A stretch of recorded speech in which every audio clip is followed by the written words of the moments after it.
Hey, welcome to Mary Walter Radio. How are you? Thank you so much for joining me. I am so glad that you are here. If you have not done so, please subscribe to the channel and please, of course, like the podcast. You can go back and watch older ones, other episodes that we've done. Please feel free to do so. We love if you do, and of course, like them. And the audio will be available on Apple Podcasts and Spotify about an hour after the show. But I'm crazy busy today. I've got a lot going on. We are leaving for Montana tomorrow. Very excited about that. James is not here, as you've noticed. Somebody called out or somebody's on vacation, whatever, but he's going to try to make it. So he will try to be here as we go on here. But as I was saying, so we're leaving for Montana tomorrow. We're going to a wedding. Very excited. And so again, as you know, whenever we go away, I have a house sitter come because I have three cats and they don't like going to the sleepover camp, as I call it. They don't like that much. So he's been doing it for years. He loves the cats, and so and he can work remotely, so he comes in and takes care of them. And his friends come and visit. His friends will sometimes come and stay with him and stuff. So I got to get the house ready, and I have to pack, and I'm trying to pack for weather where it was hailing yesterday, because there's the canyon and then there's up on the mountains, and we're staying up at the base of the mountain, but it's still, I don't know, 7,000 feet, 7,000, probably like at seven or eight, and then so that's cold. It goes down into the 30s there at night, and during the day it's in like the 50s, but then down in the canyon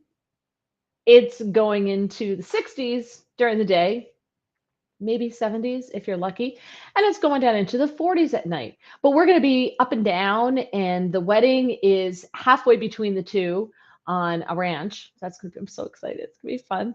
And we're going whitewater rafting tomorrow on Thursday. Going whitewater rafting in, I think, the Gallatin. I don't think we're I think we're going whitewater rafting in on the Gallatin River, but through Yellowstone, or maybe it's the Yellowstone River. I don't know. All I know is we're going whitewater rafting. Like the bride and groom set it up for everybody who was coming in to go on a trip to go whitewater rafting. So I'm gonna do it. And here's fingers crossed that I don't get killed. You do wear a helmet, so I figure that's good. But the last time I did a sports activity in Montana, I did come home with a broken leg. So I try not to do that again. So yeah. Okay, let's see who's here. I know Bill is here already. Hello, Bill. It is great to have you. Let me bring up Getter over here so I can see when people sign in. Also, I wanted to thank some new subscribers. I wanted to thank Brian and Emily and Steve and L2LRSN. I don't know who that is. And Puddin Cup. Puddin Cup 1. Gotta love pudding if you make that your name on YouTube. Mark says, "Don't get taken to the train station in Yellowstone." See, I've never watched the show, but I kind of get the. I've learned what that means, but I've never watched Yellowstone because I feel that that show has ruined Big Sky and Montana for people who love to go there for what it was before California vomited into Montana and before that show came on and made it really popular. So I'm not happy with that show because that was like our secret for a really long time. And people are like, "Where are you going?" We're like, "Oh, we're going to Big Sky." "Where's that?" We're like, "Montana." "Oh, never heard of it." It was great. I loved it. I'm not a big fan of people. People left me alone. Hold on. Are you home? Oh, geez, you are home. Holy crap, just scared the crap out of me. IT department is on stage. Oh, the IT department went away for a meeting. What happened to your meeting? No new application. Oh, all right. It scared the crap out of me. Oh my God. You have to come in the front door so I know it's you. Oh Lord, he left to go to a meeting, and usually this meeting that he has takes a while.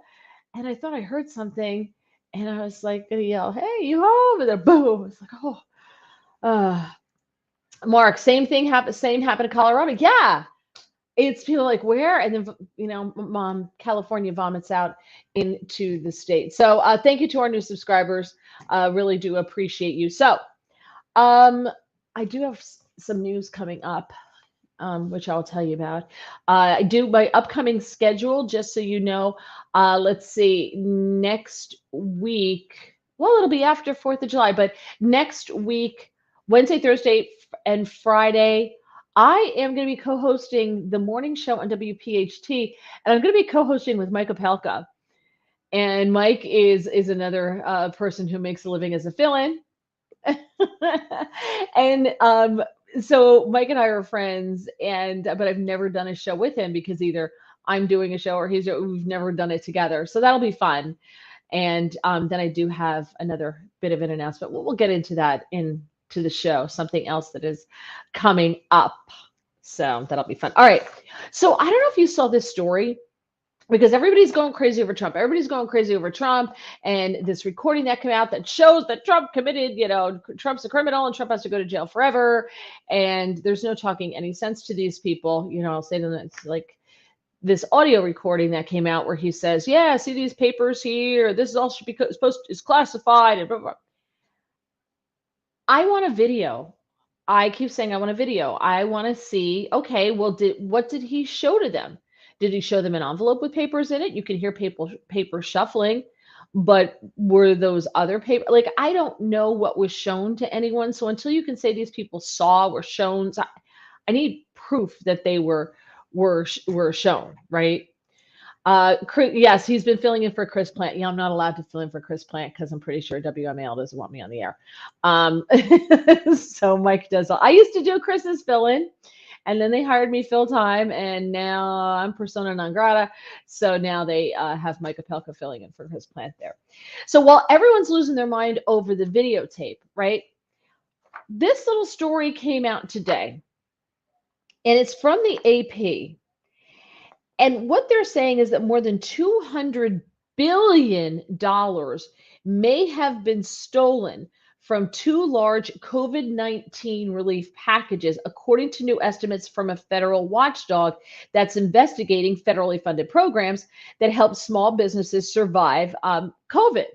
Now, I kind of figured that money during from PPP that they were handing out for COVID, there was the paycheck protection, and then what was the other one? There's another one, but I think it's in here too. But paycheck protection, you did have to jump through some hoops in order to get money from it, but they weren't super careful in checking, apparently. The numbers that were issued today by the U.S. Small Business Administrator Inspector General are greater than their previous projections. And they say this underscores how vulnerable the Paycheck Protection Program and the COVID-19 Economic Injury Disaster Loan Programs were, especially to people who wanted to commit fraud and said, boy, there's a whole bunch of money here. I wouldn't mind some of that money. Okay, so the Inspector General's report said, quote, at least 17% of all COVID, EIDL, Economic Injury Disaster Loan, and PPP funds were dispersed to potentially fraudulent actors, unquote. The fraud estimate for the COVID-19 Economic Injury Disaster Loan Program is more than $136 billion with a B. Billion, which represents 33% of the total money spent on the program. That's insanity. But it's not surprising because we kind of all knew that this program was rife for fraud. When you're just shoving out money to people, of course, people who don't mean well, who are willing to commit a little fraud, are going to do it and bet that you don't catch them. And apparently they didn't. There are some people who were caught. People who bought cars and bought this and bought that. There were some people who were caught, but 33%, that's our money. Gone, just poof, gone. In comments attached to the report, a senior small business administration official disputed the numbers.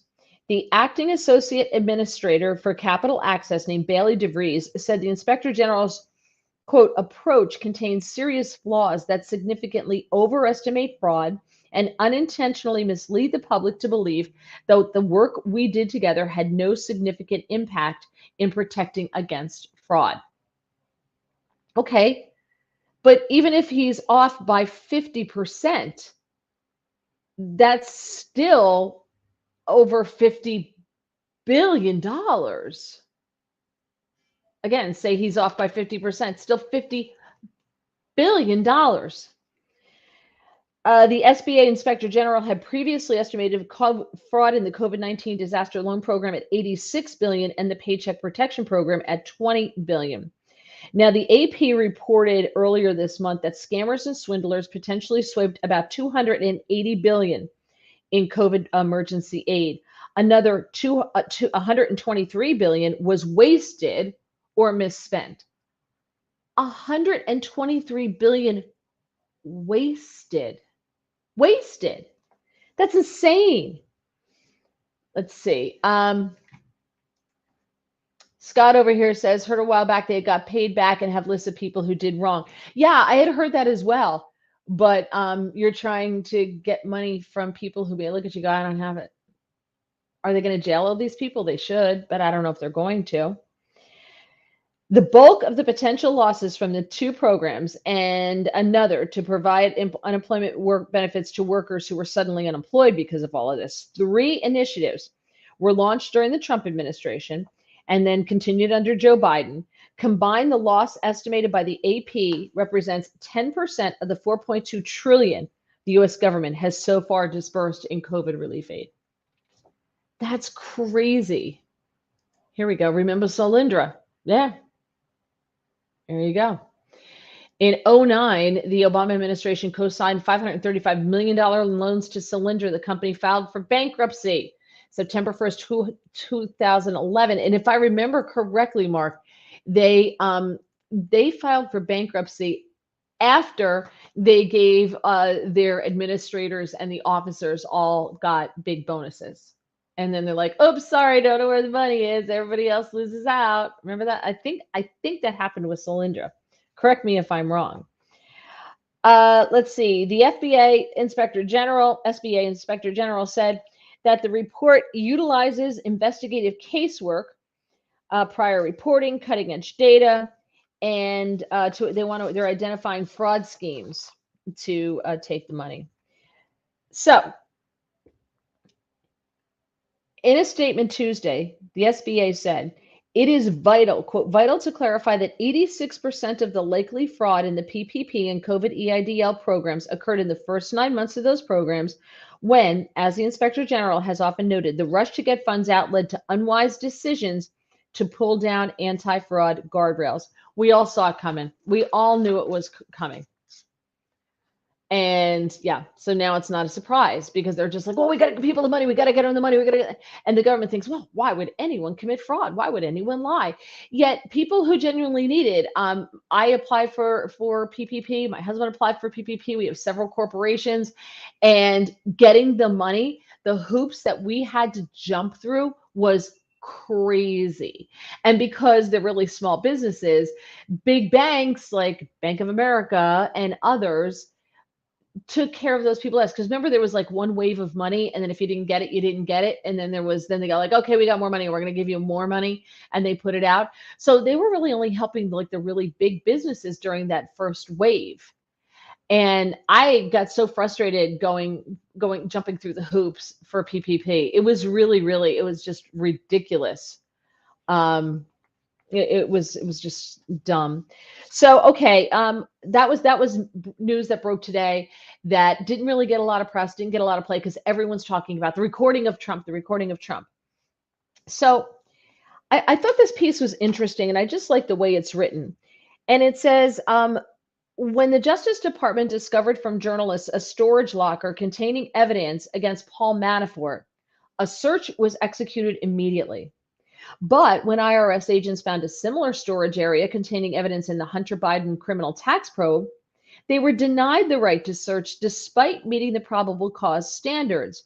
Then Biden's lawyers were tipped off. We found that out, thanks to this new congressional testimony that was released on Thursday. When federal prosecutors believed there was evidence of crimes at Donald Trump's Mar-a-Lago estate, they launched an unprecedented and full-scale raid on the former president. But when agents wanted to execute a search warrant at Joe Biden's Delaware home because they had probable cause to believe evidence of Hunter Biden's tax crimes were there, they were turned down for a warrant to raid the guest house in which the first son was living. When FBI agents believed former Trump advisor Michael Flynn had committed no crime in the Russia collusion case, they nonetheless conducted an interview with him in what a supervisor concluded smacked of an effort to lure him into a lying charge. But when IRS and FBI agents wanted to interview witnesses in the Biden case, they were told most were off limits, including the Biden grandchildren, whom agents believed may have unwittingly been entangled in a tax scheme. A federal prosecutor, quote, told us it will get us into hot water if we interview the president's grandchildren, according to whistleblower number one, Gary Shapley, a IRS supervisory criminal investigative agent. Uh, Alan Dershowitz says, I don't agree that this is necessarily Republican versus Democrats. A lot of FBI agents are Republicans. This is a separate system of justice for Donald Trump. And anybody who defended him or who was close to him and everybody else, Republicans and Democrats alike. So it's for Trump and his associates, Trump and people close to him. Everybody else, it doesn't apply to them. Dershowitz wrote a book about this called Get Trump, right? Now, but it was completed before other evidence came out that showed that the FBI long held evidence from a confidential source that Joe Biden was involved in a possible bribery scheme that was allegedly captured on 17 tape recordings. Isn't it interesting that the recording of Trump leaks out? This is evidence in a criminal case against him. That leaks out. Not one of the 17 recordings from Joe Biden and Hunter Biden have leaked out. They always show you what they're doing. They always tip their hand because they don't have any fear of repercussion or reprisal. But nothing, isn't it amazing? We've known about the Hunter Biden and Joe Biden recordings. Now they've known about them for years. Nothing leaked out. We've known about the Trump recordings for a week, not even, and they're leaked out. It just goes to show you. Biden's son Hunter was engaged in a $2.2 million tax evasion and avoidance scheme that IRS agents were thwarted from fully investigating. The laptop had been validated by the FBI in 2019, a full year before it was falsely portrayed as Russian disinformation. And I know you guys all know this. I know that I'm kind of preaching to the choir here, but we're finding out more and more and more. And I don't know, and maybe you do. I don't know where this goes. I don't know if this slow drip, drip, drip actually takes effect, or if it's just a slow drip, drip, drip, and nobody pays attention, like the frog in the pot. It just gets getting turned up and turned up and turned up. But we all become immune to it after a while. Oh, well, more Hunter Biden, Joe Biden corruption. There's more than enough to impeach. And that's according to Ted Cruz. Ted Cruz is urging the House to investigate impeaching Biden over direct evidence that he abused power. I don't know about you, but I'm like, come on. I'm going to be dead by the time they investigate any of this stuff or actually do anything. And I think as long as you have Mitch McConnell in the Senate, nothing happens. I just don't think it's going to happen. And Democrats are going full bore into making sure that they take the Senate, back. So they want all three branches of government. Excuse me, that they take the House back. Excuse me. Hold the Senate and take the House back. And they'll do it because they're always preparing. They're always scheming. They always are planning ahead. And Republicans aren't. They just don't.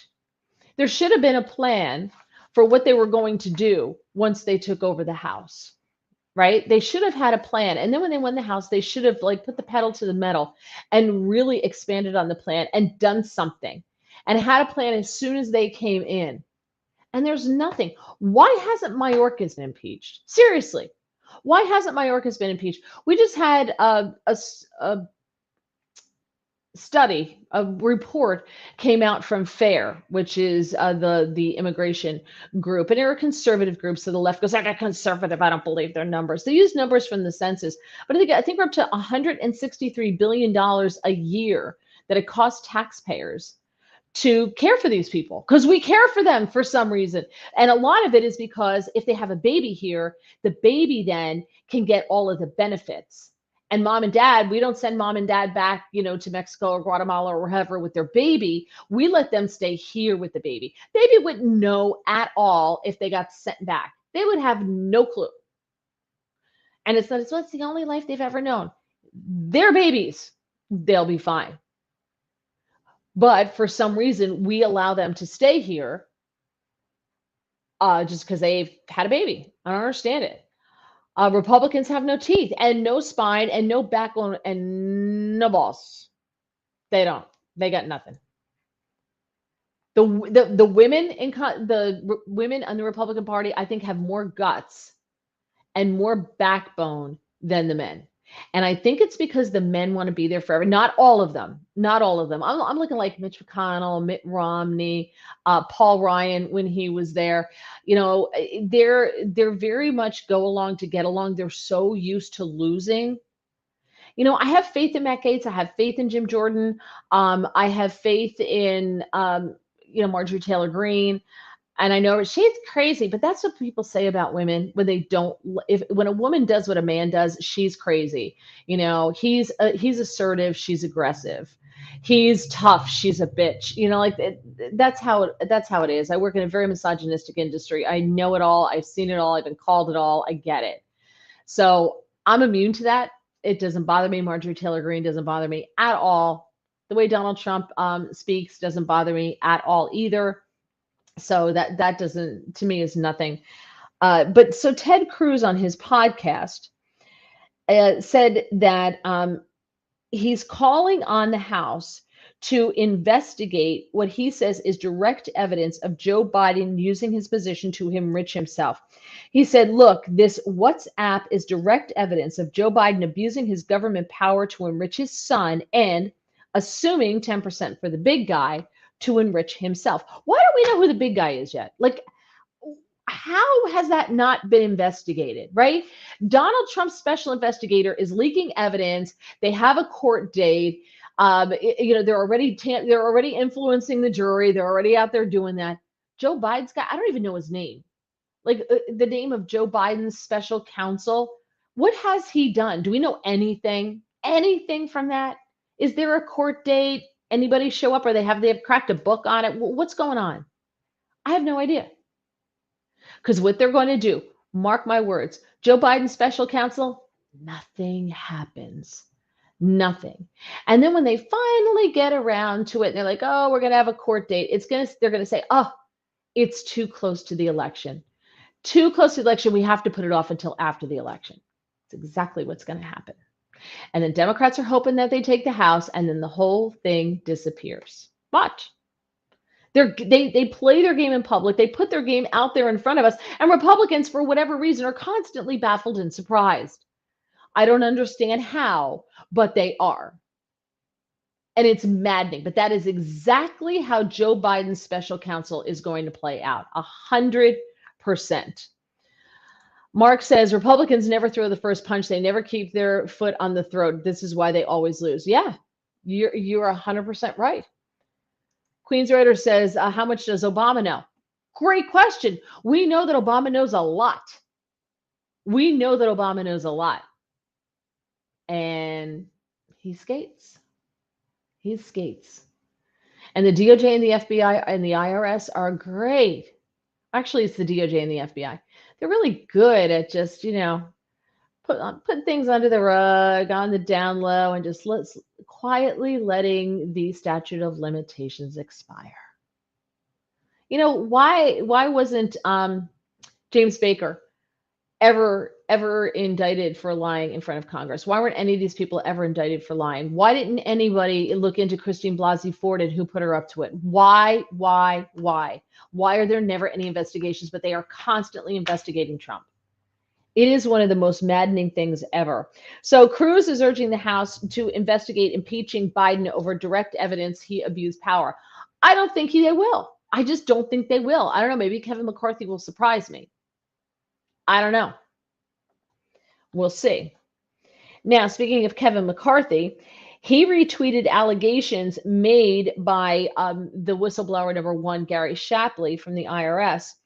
And he noted that if these allegations are true, this will be a significant part of a larger impeachment inquiry into Merrick Garland's weaponization of the DOJ. And his retweet included a post from the Washington Examiner's chief correspondent, Byron York, love Byron, who noted that Shapley alleged that Weiss wanted charges against Biden to be brought in Washington, D.C. York included Shapley's legal team's claim that during an October 22 meeting at Weiss's office, 6 witnesses observed him state that he did not have the authority to charge in other districts and had thus requested special counsel status, which we know was denied. So let's find out who denied it. Now, Chuck Grassley is great. Chuck Grassley is on top of this. God bless him. The man, he's a lovely gentleman.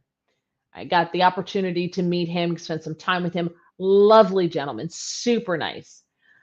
But I mean, let's face it, he's getting up there. How much longer is he going to hold on, and how much longer can he really, keep manning this ship? We need some action. Now, talking about all of this, I found this story, it didn't get a lot of play, and I thought it was so pertinent when it comes to everything that we've been talking about, with the documents and the special counsels and, nothing happening with Biden's special counsel, but of course Trump's is, full speed ahead. A former FBI analyst has been convicted of violating the Espionage Act in connection with having nearly 400 classified documents in her home in Missouri, and she's been sentenced to 4 years in prison. Wouldn't it have been wonderful to know what Hunter Biden had in the guest house at his father's home in Wilmington, right? Wouldn't it have been nice to know? But their lawyers were tipped off, and so we'll never know what they had. Isn't it interesting that Biden's lawyers were allowed to go through the boxes in the garage to figure out what was classified and what wasn't, and hand them over? Who knows what they didn't turn over? We'll never know, because they were granted special permission, because they always are. So this woman, her name is Kendra Kingsbury. She's a former analyst. She was sentenced in federal court, and some of the documents that she had include information on national defense and secret methods of collecting national security intelligence. The documents also describe U.S. government efforts related to counterterrorism, counterintelligence, and defense against cyber threats, including details on investigations across multiple agency field offices. Also include information about Al-Qaeda members, including a suspected associate of Osama bin Laden, is according to the department, according to the FBI. She held top secret security clearance. She told investigators she repeatedly took classified documents and other sensitive material from the FBI and kept it at her house. She worked for the Bureau for over a decade, and during that time, she focused on cases related to illegal drug trafficking, violent crime, gangs, and counterintelligence. As I said, she was sentenced to 4 years in prison, 46 months, followed by 3 years of supervised release. She pled guilty to 2 counts of unlawfully retaining documents related to national defense. The FBI had warned her that she was prohibited from keeping classified information at her personal residence. Classified documents could only be stored in an FBI-approved facility and container. She's 50 years old. She's not said why she took the documents, and the FBI still can't figure out why she did. However, according to the FBI, she made what they're calling suspicious calls to phone numbers associated with subjects of counterterrorism investigations, and these individuals also made phone calls to her. So it's not looking good for old Kingsbury, but she's going away. She's going to cool her heels for 4 years, and then she has 3 years of supervision. But the point is, she's wrong. I mean, obviously she's wrong. She doesn't have the clearance to have any of that stuff. But Joe Biden doesn't have the clearance to have any of the stuff he took from when he was a senator either. Is he more above the law than she because he was, a senator when he took some of that stuff, or VP when he took some of the stuff, and she was merely a government employee? That's not the way it's supposed to work. So I had to share that. So all right. Okay. I wanted to share this with you too. And if you want to weigh in on this, I'm very, very, very curious. And then we're going to go to some light stuff. We're going to go to some fun stuff after this. Although, is this really fun, this last one? Oh, no, it's not really fun. Let me go with this one first. I find this super, super interesting. And you're probably going to say, yeah, I knew that. Yeah, we all know this, Mayor. But you might want to chime in. America First Policy Institute is a nonpartisan research institute, and it works to, quote, advance policies that put the American people first. And they compared several dozen studies that were conducted from 1987 to 2002. Hold on, excuse me, 22. Let's see. Okay, just one. Excuse me, from 2017 to 2022. So they compared a couple dozen studies, and they found that there are clear correlations between children raised in fatherless homes and developmental challenges, ranging from bad grades, kids having anxiety, kids being suicidal, violent behavior, drug use, and criminality. Now I look at that and I'm like, well, yeah, how do we not know that? And as I go through this, is the tide turning? Are we kind of finally coming out of this whole we don't need men thing? We don't need daddies thing. Now, I've always admired women who do it on their own. God bless you, and men who do it on their own too, because some men do it on their own. They have primary custody, or mommy's just out of the picture totally, or daddy's out of the picture totally. Mad respect for parents who do that, because it's not easy, especially when you're working and you don't have a lot of money. You're trying to make ends meet. It's really super hard. So kudos to you. But I've always felt that whether it's a family with two men, like two gay dads, two gay moms, or where you just have a single parent in the home, just a mom or a dad, that you needed a strong influence from the other gender. So I don't think it's just the effects of not having dads in the home. I think there's also an effect not having mom in a home, a strong female figure. So I've always felt that you needed that. And it has to be a consistent figure, and it has to be like maybe a family member who will always be there, who can, kind of be with the kid as the kid grows up, who has that other aspect, because men and women bring different things to the table. And I don't have a problem with two men getting married, two women getting married. I know couples that are gay men, and I know couples that are gay women, and they are married and they're fine. None of them have children. Okay. The ones that I know do not have children. We did have two men who were married that were in our church, Catholic church. How cool is that, right? And they had their children, they brought their kids. And actually, we have two women in our church. They do have kids. Oh my gosh, I know another lesbian couple. I know far more than I even realized, who have kids as well. But they do have strong male figures in their lives, and their kids are great. Their kids are really being raised well. They're really, really good kids, smart. They get good grades because they have that other gender that is present in their lives. At least that's what I think. I think that that's important. So here, according to data from the Census Bureau, approximately 18.3 million kids across America live without a father in the home. That's about 1 in 4 children. 80% of single parent homes are fatherless. So that means 80% are headed by single moms. Children with an actively engaged father perform much better in school. 33% being 33% less likely to repeat a class and 43% more likely to score the top grades. So not having a dad in the house definitely affects grades. And I get it. I get it. Usually mom has a lower paying job, right? So maybe mom's working two jobs. It takes a lot to get the kids to study, to oversee them, to get them to do their work. Why do you think it is, though, that maybe it may not be that way with single family homes led by moms. They don't go into that, but I wonder if it's different. And let's face it, dads kick your butts, right? I remember when I was being the only girl, I go out shopping for clothes with my mom, and my parents like did everything but send me to a convent when I was growing up. And my mother's like, "No, you can't wear that." She just put me in clothes. Like she had me in Talbot's clothing, like from the time I was quite young, because she was just like, "That's how you're dressing all the time." But when I got older and I wanted to wear, in high school, and I wanted to, branch out into, I don't know, jeans, um, I would go to buy something, and my mother would be like, "Your father will kill you." So she would use my father as the, he won't let you out of the house. And there were times my father was like, "Go back upstairs and change. You are not wearing that outside of the house."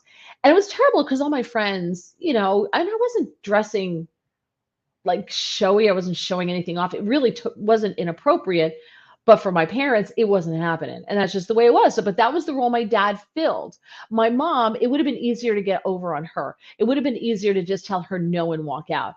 My dad, you were not telling him no and walking out. That just wasn't happening. So moms and dads fill different roles, I think. With dad at home, yeah, you're more likely, 33% less likely to have to, if to fail a class, 43% more likely to get top grades. Less likely when there's a dad in the home to spend time playing video games or on electronic devices. The report said the effect of fathers absent was staggering. Their children had far worse overall mental health and behavior. That explains a lot, I think, of what we're seeing with kids, especially since the pandemic. The violence, the even from girls, from young girls as well. Like I've never ever seen young girls fight the way these girls are fighting. It's terrible. These children are often burdened with lower self esteem than other children. They don't understand why their fathers abandoned them. This leads to a number of emotional problems like anxiety, social withdrawal, and depression. And it also leads to an increased risk of suicide and other forms of self harm. Data from the DOJ suggests that even though this group comprises just a quarter of all youth, 63% of youth suicides occur in fatherless homes, as do 85% of children with emotional behaviors. That's really staggering. Really staggering. Some data suggests that fatherless kids are 20 times more likely to be incarcerated. This is why when women scream about abortion, women's right to choose. I get it. Okay, I understand you're younger. Maybe you had sex with somebody and now you're worried you're pregnant. You really don't want to have a baby with this kid. I get it. I'm a good woman. I understand. But here's the thing. For a lot of these women, that's just not what's happening. Not all of them, but there's a lot of them that, baby number four. I was watching a video, TikTok or something. Baby number four, she's 22 years old, and there's no daddies in the house. I'm like, okay, I give you one, but four? What about women empowerment? What about the empowerment to say no? What about the empowerment to say, you know what? He's going to beat feet. He's just not going to be a good father. Why would I take the chance? And I know nobody thinks they're going to get pregnant. I get it. But when it happens the third time, maybe you're like, oh, I'm a little fertile myrtle. Maybe I should back off here. The idea that women are so helpless when it comes to doing what they can to not get pregnant uh, kind of flies in the face of women's empowerment, right? It doesn't make any sense to me. Queen's Raiders, what about the Biden docs in Chinatown, Boston, UPenn? Oh, yeah, we've heard nothing about that. Nothing about any of that.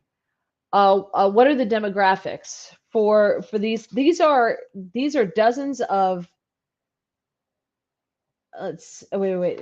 Hold on. Sorry, I put it away.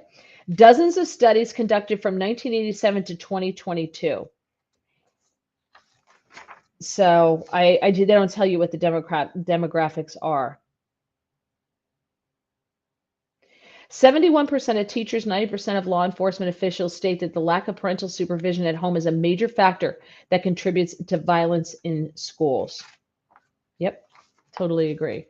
I do want to say that probably more children who are born into minority homes are fatherless, right? I think the last percentage was something like 64%. and it may be higher. Hold on. If only I had the internet. Hang on. Let me find out. Percentage. One of you could have done this for me, of children born to unwed or single mothers by race. Let's do it that way. Okay, race and ethnicity. Here we go. Let's go to the CDC, shall we? Um,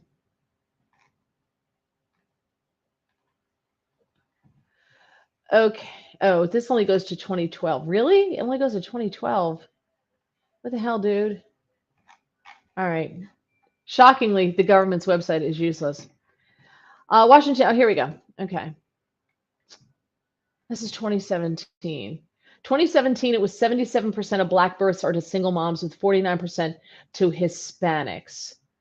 So let me get 2022 up and see if I can find something more recent. But that's big. What is this? 2021. Okay, let me go over. How do I get to 2021? 2021. You can't see the whole thing. Asian and Pacific Islander, Black or African American. I don't care about Asian. Black or African American percent is 65%. So that's gone down. So that's good. So the number 65% of kids are born to single moms of Black or African American descent. For Asian and Pacific Islander, it's 15%. Hispanic or Latino, 41%. Non-Hispanic white, 24%. Two or more races, 41%. So, and 34% overall. So there you go. There's a little bit of the breakdown for you. Like I said, one of you could have done that for me. All right, we're running out of time. So I thought this was hilarious. Elon Musk's mom. So Elon Musk and Zuckerberg, right? They're having a bit of a tiff, right? So they said they're going to fight. They're going to have a fight. Everybody's talking about it. My money's on Musk. Totally 100% on Musk, because Elon Musk says his signature move is the walrus, and because he's so much bigger than Zuckerberg, that he just sits on his opponent until he gives up. That's his signature move, the walrus. Um, so well, before his mom got involved, listen to this. Elon Musk tweeted out that he's found a new training partner ahead of his potential fight with Mark Zuckerberg. So Monday evening, Musk agreed to begin training with UFC Hall of Famer George St. Pierre. Never heard of him. He is a French Canadian fighter. So the French part, I don't put a lot of money on. The Canadian part, I'm like, okay, I see it. The French part, they're not known for that. But the Canadians, they're tough. I could see that. So he's known as GSP, Georges St. Pierre, says, I'm a huge fan of yours, Musk, and it would be an absolute honor to help you and be your training partner for the challenge against Zuckerberg. He regularly posts workout and training videos. Now, UFC President Dana White said they're both going to do it. They both want to do it. He said this would be the biggest fight ever in the history of the world, bigger than anything that's ever been done. It would break all pay-per-view records. I would actually pay to watch this on pay-per-view, but the proceeds, the idea is that they would go to charity. You don't have to be a fighting fan to be interested in this fight. Everybody would want to see it. Yeah, I don't like watching fights. I don't like that at all. I don't want to watch that. But Zuckerberg Musk could be awesome. It would be fantastic. I just have this image of Mark Zuckerberg running around the ring, like all skinny and everything, with Elon Musk just waiting for him to tire out and then sitting on it. He said the biggest fight of all time was Floyd Mayweather and Conor McGregor. I think it triples that. I think it triples what that did. There's no limit on what that thing can make. Everybody would watch it. Everybody would want to see it. Well, it may not happen because Mama Musk is putting the kibosh on it. Yes. She's 75 years old. Her name is May Musk. She gets onto Twitter and she wrote, don't encourage this match. Because somebody was saying that they wanted to see this happen, and she said no. And then she tweeted out again and said, actually, I canceled the fight. I haven't told them yet, but I will continue to say the fight is canceled just in case. The next day, she suggested an alternative. She said, I suggest a verbal fight only. 3 questions each. The funniest wins. Who agrees? Now, of course, her son's going to win because Elon Musk is hilarious and Mark Zuckerberg is a robot. He's just a bot. So he doesn't have any personality. He has no sense of humor. He's boring. And so that would be Musk obviously wins. So she's smart in what she's doing. Zuckerberg would slap fight. Yeah. Yes. Zuckerberg would slap fight. That's great. That's hilarious. I don't listen. I grew up with brothers. I don't fight like a girl. Although I will fight dirty if necessary. Okay, so three questions each. Funniest wins. Now, apparently, Zuckerberg is all into Brazilian jiu-jitsu. Like, and he takes it seriously. So I don't know. It'll be interesting to see what happens. The last thing I want to share with you, let me see if I can do this properly, because as we all know, I have a problem with sharing screens and getting this to work. So let me see if I got this. All right. I'm going to share this with you. This woman, her name is Lillian Droniak. She's 93 years old. This woman is a TikTok sensation. She has 10.1 million followers on TikTok, and she clearly has a grandchild who's very good with social media because her stuff always it's well done and it's edited and everything else. But she did a TikTok. She's from Stelton, Connecticut, and talking about what she wants for after she dies and the stipulations she wants her family to stick to after she dies, what she wants for her funeral.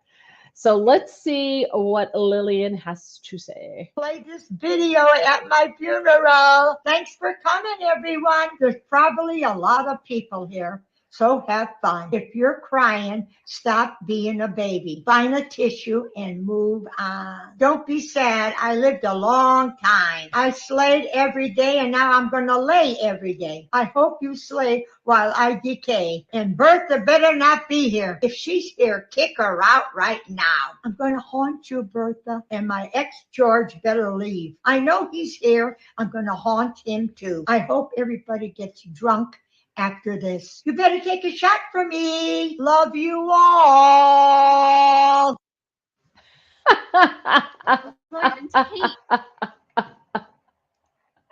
So if you couldn't hear her, what she said was, thanks for coming, everyone. There's probably a lot of people here, so have fun. So she definitely thinks that she's going to be a hit. That a lot of people are going to come to her funeral. Probably a lot of people here. Remember, the number of people at your funeral is directly related to the weather. So just bear that in mind. Okay. She said, Bertha better not be here. If she's here, kick her out right now. I'm going to haunt you, Bertha. And my ex George better leave. I know he's here. I'm going to haunt him too because she wants this video played at her funeral. I hope everybody gets drunk after this. You better take a shot for me. Love you all. I love her. I want to be that little old lady. I do. I mean, I'm on my way to little old ladyhood as it is. That's going to be me. Yikes. What are you kidding, Gregory? She's hilarious. I thought that was so funny. Yikes. Oh, she's great. I want to be her friend. She's like my friend Rhoda from when I was living in DC. For those of you who remember Rhoda, some of my Rhoda stories from when I lived in DC. Rhoda's getting a new hip. She called me, but Rhoda was my girl. She was hilarious. And if I had been there longer, I probably would have started some kind of videos with Rhoda because we would go on adventures and Rhoda loved to get her drink on. And I would take Rhoda out and then I'd have to bring her home and her son lived in the building and she'd be like, don't tell Stuart I'm drunk. I'm like, okay. She's great. I absolutely loved her. She's going to be 92 in August and she's getting a new hip. She's very excited. She's scared, but it has to happen. She can't move. And she's getting her new hip in August too. So I'll have all sorts of stories to tell you about that because Rhoda Rhoda never ceases, never disappoints me at all. So, again, thank you so much for joining me. Please subscribe to the channel if you've not done so. Please tell your friends. Come watch older episodes on YouTube. You can get the audio on Apple Podcasts and Spotify. And I told you I had an exciting announcement, and I made you wait to the end. Yes. And this way, if people say, I didn't know, I'll go, oh, you didn't watch the podcast to the end. I am so excited. I just found out today that I'm going to be sitting in the seat for the one and only amazing, unbelievable Dan Bongino next Wednesday, the Wednesday after 4th of July. So, what is that, the 6th? Or Thursday, excuse me, Thursday. Thursday, the 6th. So, I am so excited about that. So, Thursday, the 6th, I get to sit in for Dan Bongino. I'm so nervous. I'm so, so nervous. Oh my gosh. I mean, he's amazing. Hugh, I can't do the show the way he does it, obviously, so I have to do it my own way. But I hope everybody tunes in. So I will see you again on the 4th of July. I will do, there will be a podcast on the 4th of July. We'll be short though. Okay. But we will be here on the 4th of July. So clearly James never made it, but that's okay. I love him anyway. And thank you so much. I will see you. Am I playing this? No, pause. There we go. Play. And I will see you next week. Have a fantastic weekend, everybody. Stay out of trouble. And thank you for joining me. Bye.